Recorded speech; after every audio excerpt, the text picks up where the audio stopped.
Hurricane Melissa is estimated to have caused between 6 and 7 billion US dollars in damage, and Jamaica will only unlock about $250 million US dollars in this first round of disaster funding, including the catastrophe bond. So, how will we recover? I'm Kalila from Money Media, giving you money news for the Caribbean.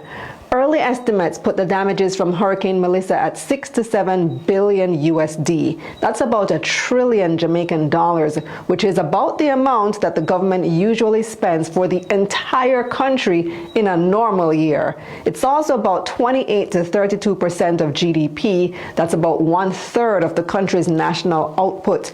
This means that 1 out of every $3 that this country earns has been wiped out.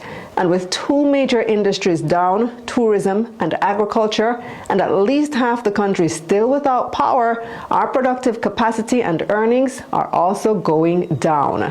Now, for reference, Hurricane Beryl cost about 32 billion US dollars in damages when it hit in 2024. That's about 200 million USD. This makes Melissa at least 30 times worse than Beryl.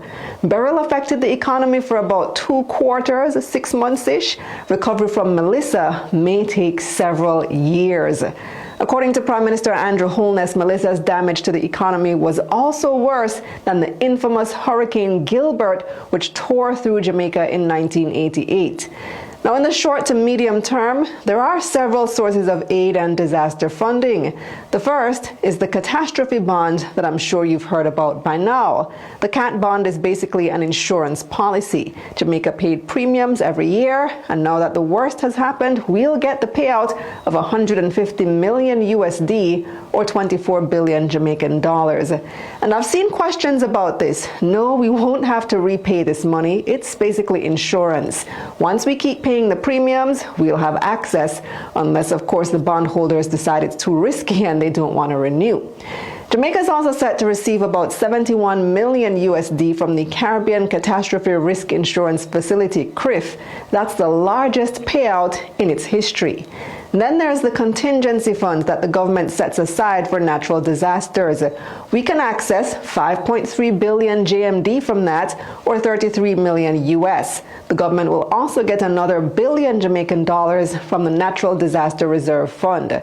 All these combined total about 260 million US dollars, or about 42 billion JMD. Several nations have also pledged help, including 1.2 million in aid and supplies from Cayman and 11 million in initial support from the United States. The EU has also